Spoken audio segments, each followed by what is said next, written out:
Welcome to the What Was Good podcast and this special bonus episode on 1958.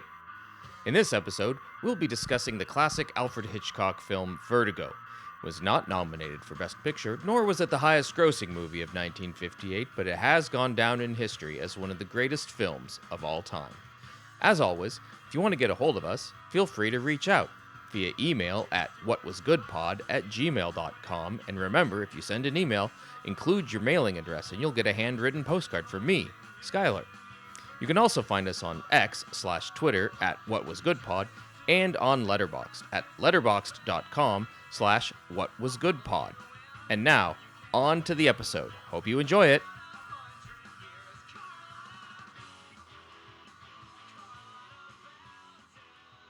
Hey, welcome in. Yo, Did you get yo, enough yo. of 1958? I loved 1958. I'm so happy we're revisiting it. It's a good year, and I'm surprised we didn't get to talk about this movie a little bit before, but no awards, not top grossing, nothing. I mean, it made money. It tripled its budget, so it was a success for the studio or whatever. But yeah. Which is kind of crazy, because I remember seeing the budget was like $2.5 million. It only made 7.5, which I guess I don't know how to compare that to like South Pacific, which was the top grossing. I don't remember what that was. Well, let's compare it to, say, like Avengers Endgame, which cost $300 million and made $1 billion. So, roughly the same ratio. Yeah, it tripled its budget. Yeah, not bad. Not bad at all. And I think, gonna go ahead and spoil my opinion here, I think it's a little bit better than Avengers Endgame. Not that I hated Avengers Endgame. It was fine. It was a great culmination to the now undead MCU. The Avengers don't land anywhere in the Sight and Sound top 25, top 200 even, maybe. I don't think they do, at least. No. Yeah. So this movie, however, 1958's Vertigo, directed by Alfred Hitchcock, has been number one at one point.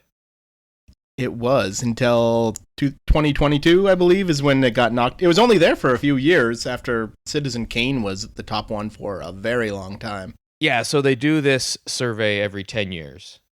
And for a long time, it was Citizen Kane, and Vertigo was number 2.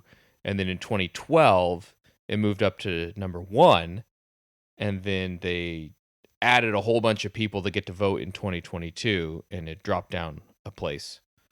But still, we're talking never been out of the top 5 forever. Yeah. And a very, very different movie than the current number 1. You should watch the current number 1 sometime. Maybe when when we get to 1970, whatever, when Gene Dealman was made, you should watch it. Okay, I will try to bring myself to do that. Not that it looks bad or anything. It looks interesting. I read a little bit about the plot, but it just looks like a very art movie, which is what a lot of the people that are voting are looking for. So yeah, that's pretty accurate. So remember how long Lord of the Rings: Return of the King was that we just talked about? Yes, I do. Think about a movie that long where nothing happens. Oh, okay. I would have to prepare myself for that, I think. I mean, not that we're not talking about the movie today, but amazingly, despite essentially nothing happening, you feel like this horrible sense of dread the entire time. I don't know how they did it to make a movie like that where there's no plot, but you just feel this sense of impending doom the entire 3 hours until it culminates in the last 5 minutes. Well, luckily we're not talking about that movie today. Our movie this time actually does have a plot, and quite possibly one of the most interesting plots and stories ever told. I don't know if that's accurate or not, but I thought it was really good. Yeah, I don't know. This one goes hard on the plot, I would say. It really, yeah. If you thought M. Night Shyamalan had twists, then you need to watch some Alfred Hitchcock here. Well, I think M. Night might have watched some Hitchcock in his day.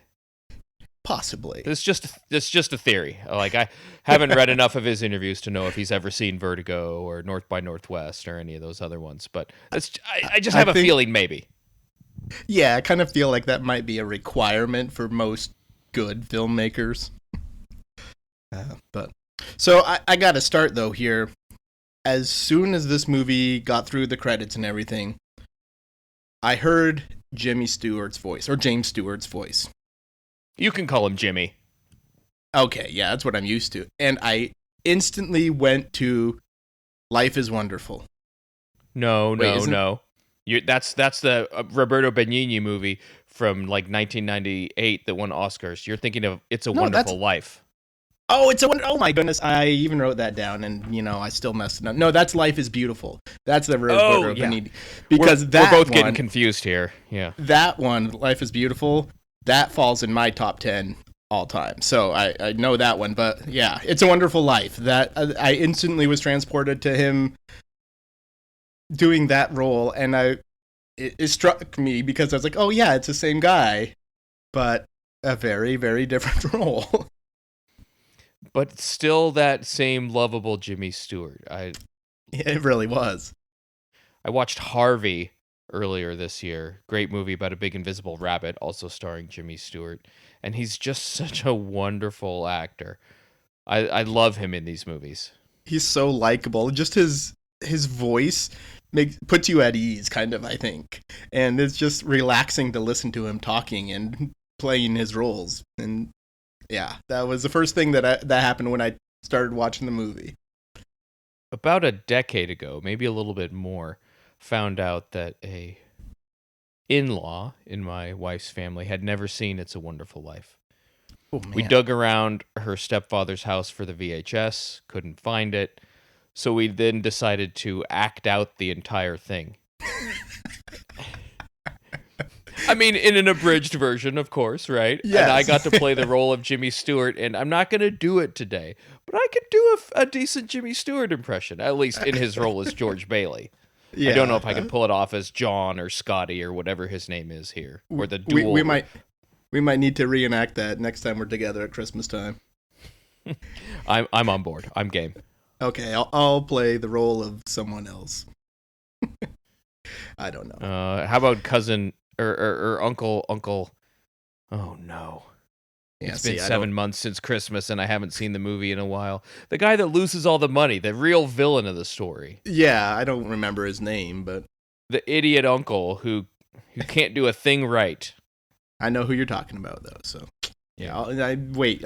You're saying I'm the idiot uncle? Gotcha. No, I'm just saying you could play that role. Oh, okay. So Vertigo.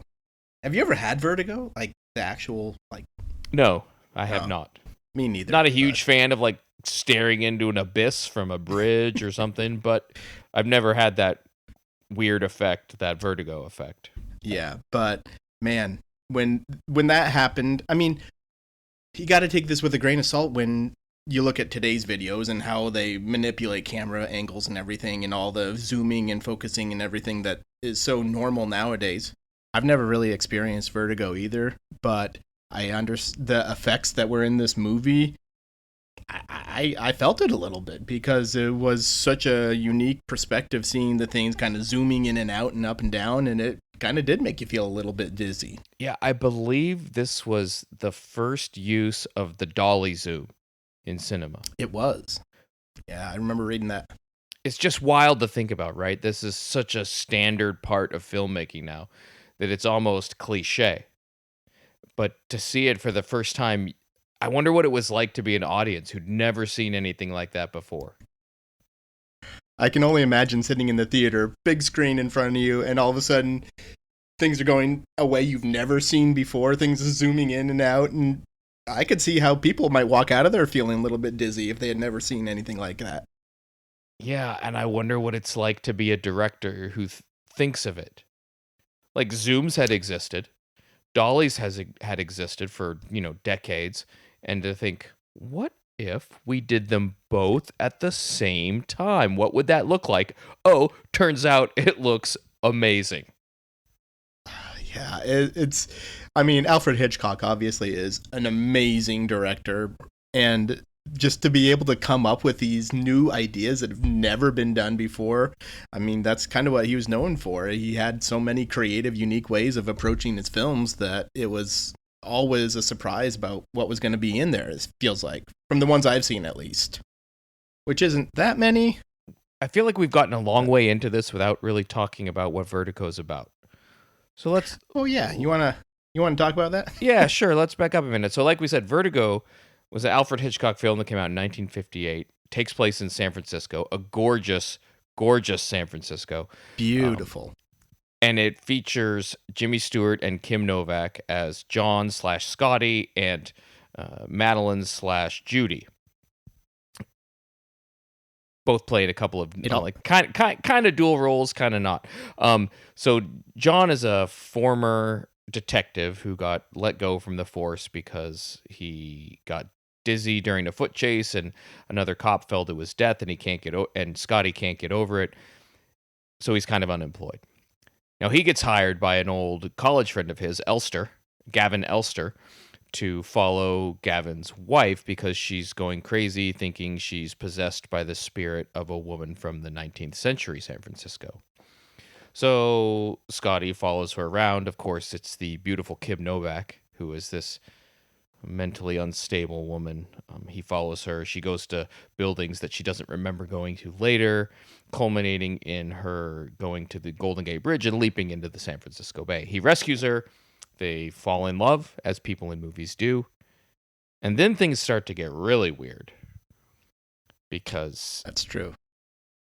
they go to the Redwood Forest, and they drive down to a Spanish inn where she runs up the stairs possessed by the spirit of this woman from 100 years ago and just has this death drive, this impulse to kill herself. She runs up the stairs. He tries to go after her. Scotty tries to run, but he gets vertigo. He can't make it. He's too overcome by his malady to stop her, and he sees her plummet to her death out the window with a scream. Now, obviously, this would shake anybody up. Now, it really shakes up Scotty because he's in love with her, and so he tries to move on with his life, but can't, because he runs into this young woman named Judy, who's just a shop girl, in San Francisco, who looks exactly in profile like Madeline.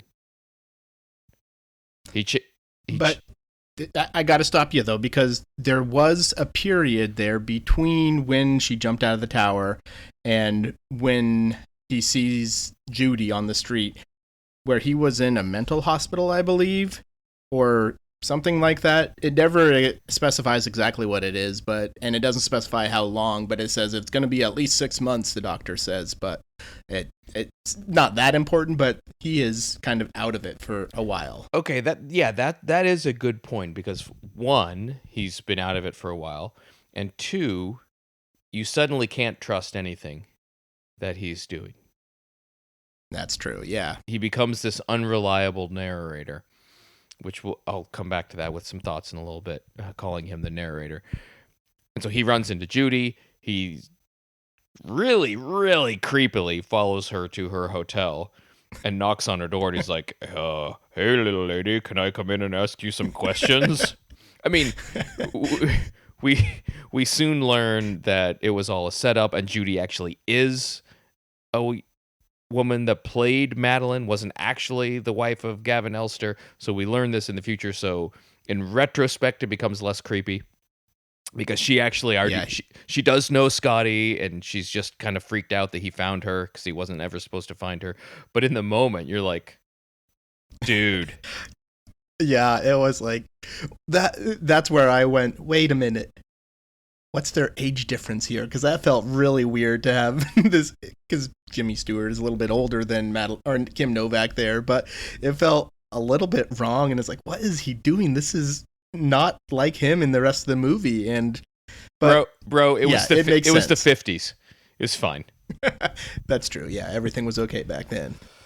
So anyway, it turns out that Judy was hired by Gavin to pretend to be her wife because he wanted to kill his wife so he could take over the family business and be this wealthy guy, and he didn't even like her. And anyway, it all culminates back at the Spanish Tower in just an incredible final scene where, guess what happens?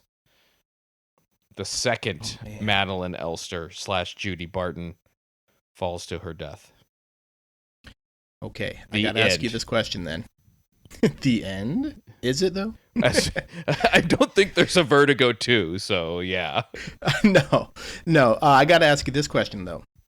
Did she fall? Did she jump? Was she pushed? I don't know. Okay, I don't think I have a good answer between those first two. I don't think she was pushed. There didn't appear to be Yeah, I don't anybody think she up was there, pushed. and he was too far away from the opening to push her, unless one of the nuns that just suddenly appeared was actually hiding up there and pushed her. But no, the fall or the jump is a good question, and I think we're supposed to be left a little unclear on that one. Yeah, but it is clear at the end that he's overcome his vertigo, and having dealt with this problem is now he can move on. Apparently, that's how I perceived it, at least, because he's standing over the edge of the mission, looking down at the woman he thought he did love at one point, but is now dead. So obviously not dealing with vertigo anymore there. Ironically. So ironically, yeah. So there was, man, that was a long summary, but you kind of have to go through all of that to kind of know how the story actually plays out, because there's a lot of interesting things here. And like you said, the whole thing where he comes into her apartment and starts asking her to dress a certain way and put her hair a certain way and do all these things.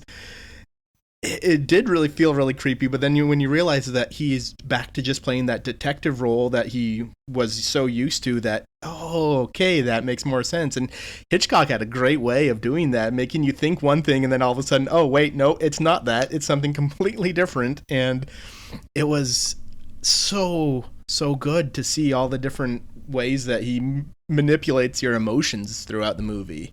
Yeah, the best twists completely recontextualize the entire movie, and about 2/3 of the way, when this twist, if you want to call it that, is revealed, it recontextualizes everything you've just watched, and so it's like you're almost about to start watching a new movie. It's really really fun. I really enjoyed that. I mean, yeah, and when it's revealed, like, it's just like a 1 minute synopsis of what actually happened compared to what you actually saw. That's all it took, was 1 minute. Like, oh, this changes everything. So yeah, you're absolutely right. That was a lot of fun to, oh man, now I got to rethink the whole movie again and what was going on. So yeah. One of the things I really had a fun time with while watching this movie was thinking about the other 1958 movies that we looked at. I had the same some of the same thoughts, I'm sure. So some of them, like Gigi and Anti-Mame, were very much, like, I think I talked about this, to me, seemed very much of the time. Yeah.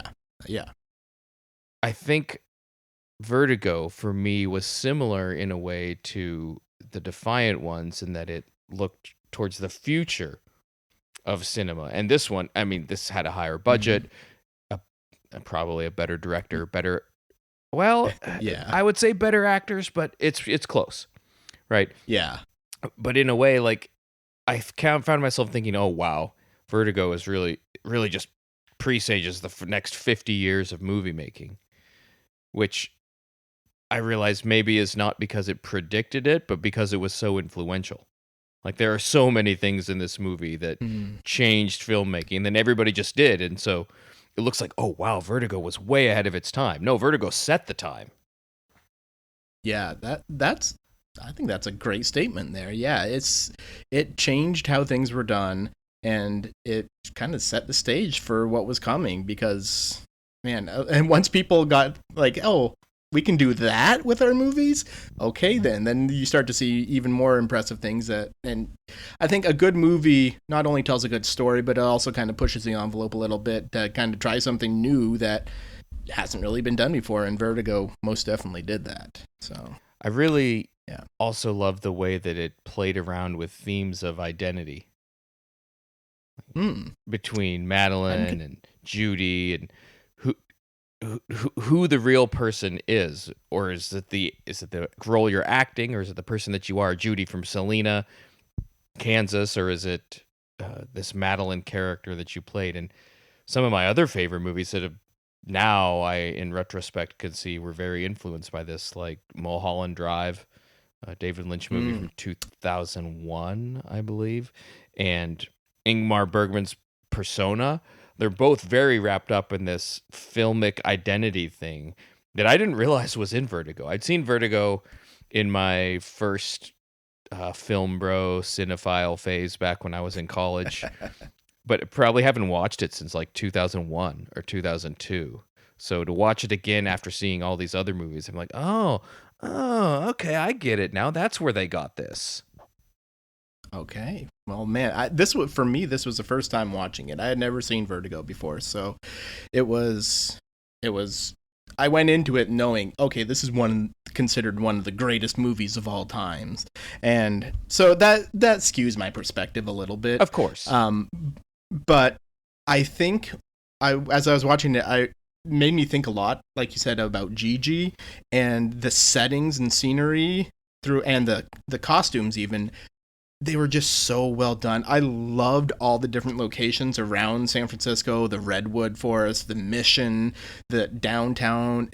There were so many great settings that all played an integral part of the movie too. And it was just a fun, it was just, since it was like the setting was always changing and what was happening was constantly in flux, that it just really kept the movie moving forward and kept it interesting the whole time. Thank you for bringing up the costumes, because I wrote a lot down about the costumes, actually. I'd love to hear some. Costumes made me think of two things. One, Dye Workwear, the account on Twitter, Derek Guy, that talks about men's fashion. And two, a certain band that I'm a fan of, I've probably seen more times live than any other band. They Might Be Giants. Okay, let's hear that connection. So the costumes were done by Edith Head, famous costume designer from Hollywood. They Might Be Giants naturally have a song called She Thinks She's Edith Head. Great song, fantastic song. She thinks she's Edith Head or Ellen Gurley Brown or some other cultural figure we don't know a lot about. Great song. So I was on board. I was like, oh yes, Edith Head costumes, score. And then they start walking out in these fantastic mid-century menswear suits, the 3-roll 2 lapels on the suit jackets. All of these things that I've only learned on Twitter from following the menswear guy. And I'm like, I think he and Edith Head could be friends. I've caught on to him a little bit lately in his critiques of some famous people. So, yeah, that's definitely. I mean, the costumes wouldn't say made the movie, but they were a huge part of it. I think my very favorite costume was early on. Scotty sees Gavin and who he thinks is Madeline, but it's actually this actress or this other woman, Judy, at the restaurant. And she's wearing this gorgeous green gown. And she walks out and it looks like she's floating. She looks like a ghost. It's just like this super smooth movement. The dress covers her legs. You can't see him moving. And it just really brings in this ghostliness to this character. You actually see her several times looking very ghost-like. And I think that was fantastic mix of costuming and plot. Okay, so that exact scene, my daughter recognized something that we've already talked about a little bit. Just the direction of the filming at that point. My daughter said, "She's the important one." Like right away when it got into the restaurant, she was like, "That's the important one." And then it slowly zooms into Madeline, and she was like, "I knew it," because she didn't know why she knew it, but I was like, "That's why this is considered such a good movie." It's like it gets you to look where you're supposed to look, and it focuses you on what's important. And she knew it without even knowing why. So, great scene. Yeah, I think that part of what really worked with that for me is exactly that. I don't know. Obviously, the whole movie's not filmed from the Jimmy Stewart character's point of view, but a lot of it is. And so the camera just focuses on what his eyes are. Like, I love all the scenes of him driving, because all of the forward-looking shots, you can see the outline of the windshield around the frame. You're looking through his eyes. And so when you're in that restaurant, you're looking through his eyes and you're just transfixed by this beautiful Kim Novak character. And so that follows through the whole movie, which is when the twist happens and he goes to the mental hospital. It really throws you for a loop because you've been watching this through his eyes and you're like, "Oh my gosh, I've been wrong about everything the entire time." And it just throws you for this extra loop that they did really well with that the point of view shots. Well, I think that goes with what you were saying earlier. Like, is he the narrator of this movie? Right. Obviously, he's not narrating to the audience, but it is his perspective for a lot of it, and I think that really plays so well into sucking you in. I have to point out one thing though. Those scenes where he is driving, I don't know why, but they're driving on the wrong side of the road. Every scene where he was driving, they were on the wrong side of the road. It's like the B-roll they had in the background of the car was from England or something, because they were driving on the right side or the left side of the road. Oh my gosh, I'm going to have to go back and watch. Are you sure? So you're talking about the shots where you're looking at Jimmy Stewart driving, not where looking out the front. Okay. Holy cow. Yeah. So yeah, just go back and fact check me on that, but I noticed it several different times, and so I was like, that's kind of odd, but it didn't change how the movie played at all. Obviously, it was just the background, really, and so, but something to consider. Not that it changes anything, but wow, yeah.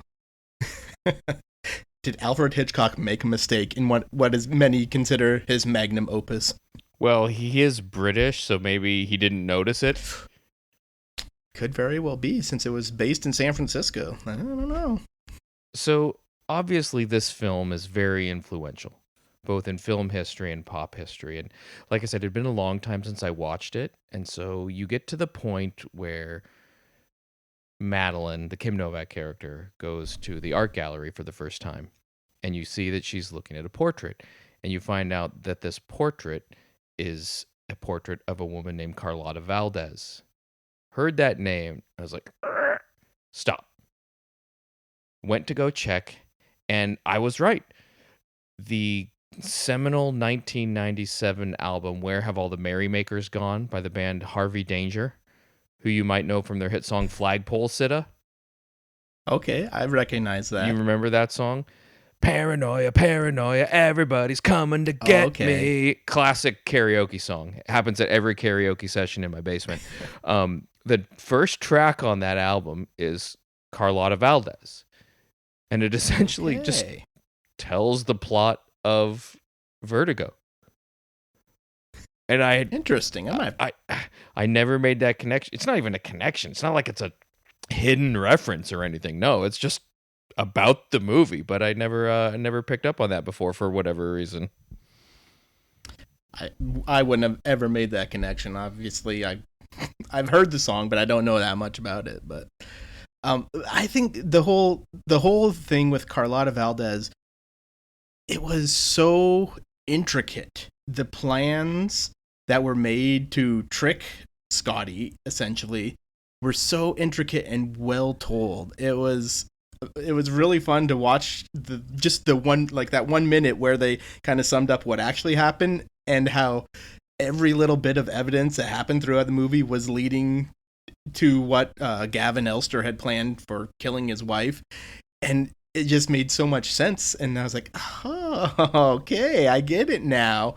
But I obviously clearly didn't get it all the way until everything was done at the end. But yeah, it was a lot of fun to watch all the details come together like that. I wonder if like the studio made Hitchcock add that scene, because they were like, I didn't really understand what was going on. Can you please add like a 1 minute explainer? Even if they did, it works, like you said, works so well. Like it really brings you back in, flips the movie on its head, contextualizes everything, and you're like, oh my gosh, this is a totally different movie than I thought. And I don't know if I would have understood what was actually happening if they didn't do that. Right. Because, like, why would he be trying to set Judy up at the end if you didn't know that he knew it was, or he was set up? So there's a lot of mental stuff going on there that just works so well. Yeah, it's just a really formally well-crafted movie. Like the shots are beautiful, the plotting is great, The themes are immaculate. Everything is just almost perfect filmmaking, and that's probably why it gets voted so highly by other filmmakers, because it's all these great shots. I did like, even from the opening credits, it's got this cool close up of an eye, like a Luis Buñuel thing with the kaleidoscope thing, which I thought was interesting because Anti-Mame also opened with kaleidoscopic credits. It really did, yeah. Just like Anti-Mame. Yeah. So I got to point out one thing, though, about Kim Novak. She's still alive. She's 91 now, and she didn't really make any more movies.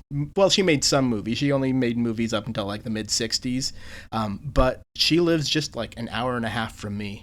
She lives here in Oregon, and she has a farm where she does art. Man, what an incredible life. Yeah, crazy. Yeah, I think she was born in 1928 or something like that. Sounds that would right, make her yeah. 91. That would make her like 97. Okay, 96 or 97. Maybe it was some. I don't know. I forget her age exactly, but I know she's fairly old and she's living here in Oregon, doing art and just living life. So you act, you do a great job in Vertigo. It's not that well received at the time, but as time goes on, it becomes extremely high regard, and you're like, all right, I'm hanging it up. I'm never going to do better than that. I'm going to go live on a farm and do art. Like, that sounds incredible. That sounds like the life I'd love to live, except I haven't been in any good movies. Well, we can get that started. I've got my iPhone. We can film our own nowadays. That's true.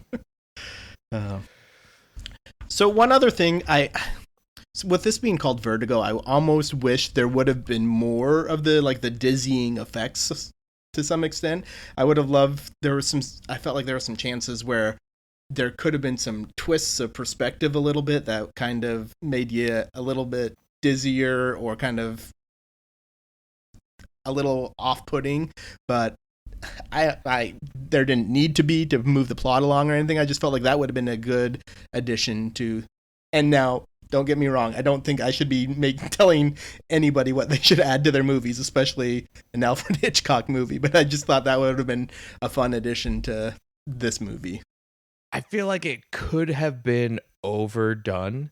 Like, it's such a revolutionary technique, that push zoom, so that they didn't want to do it too much because then it would look like, I don't know, showing off or whatever.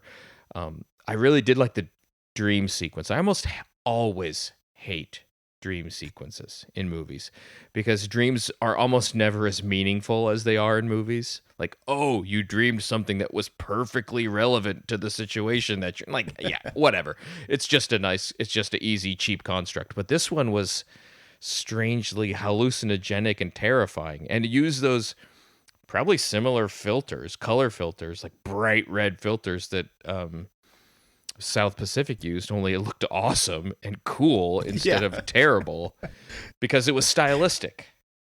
Yeah, it was, and it was just for a moment. It wasn't turning the whole scene to a different color for an extended period of time. It was just to emphasize something, right? Not change everything. And there were scenes in that dream sequence that brought to mind Mad Men. It's like there's so many.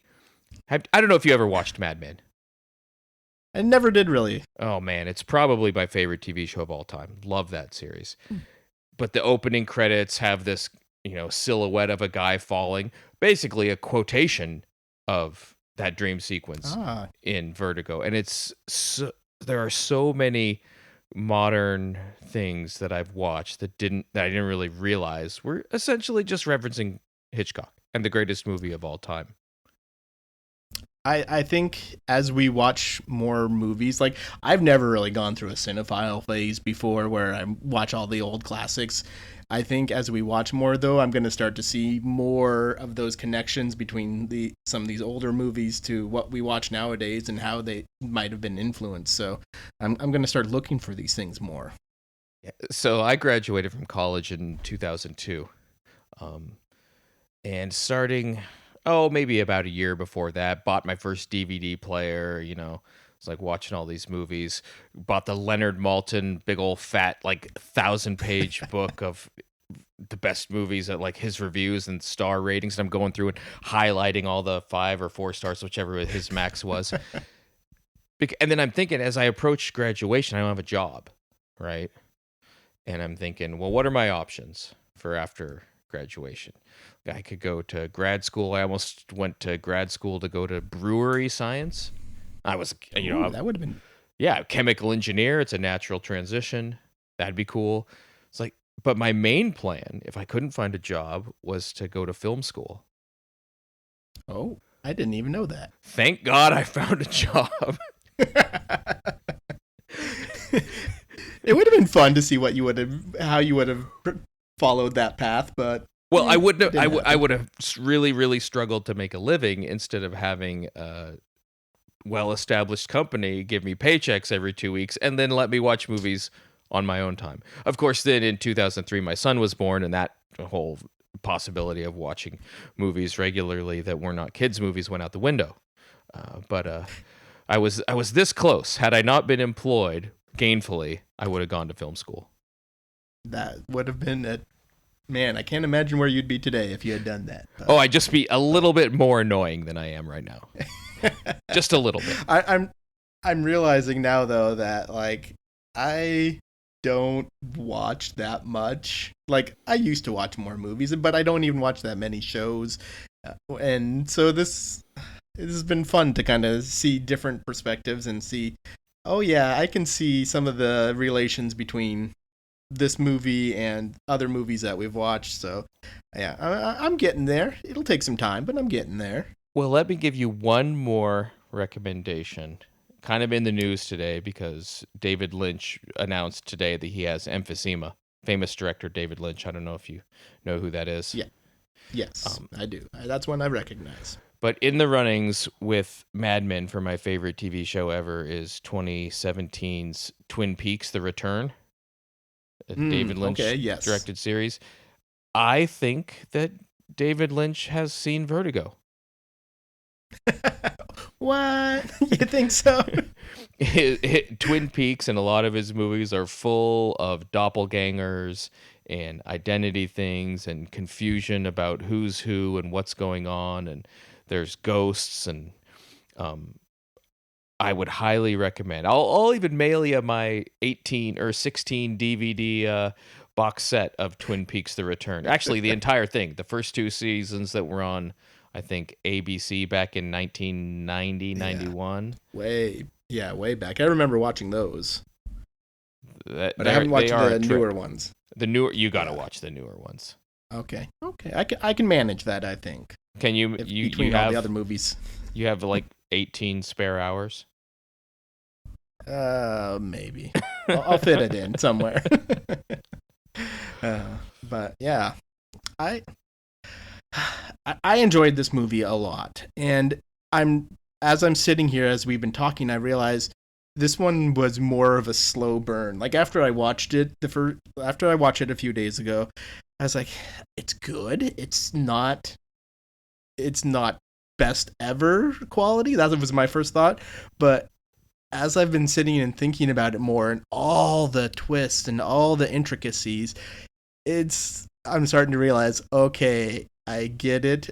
And especially now when you think about all the effect it's had on future generations of filmmakers and the movies we see nowadays, even, I get it. And yeah, I think even from where we started tonight, I think my rating for this has even gone up a little bit. If I know some people say you can't go any higher than an A, but I think from where I was, I think my rating has increased a little bit from where I started. So. Yeah, I love this movie. And just, I want to mention one more thing that I really loved about it. It was Hitchcock's ability to tell stories visually.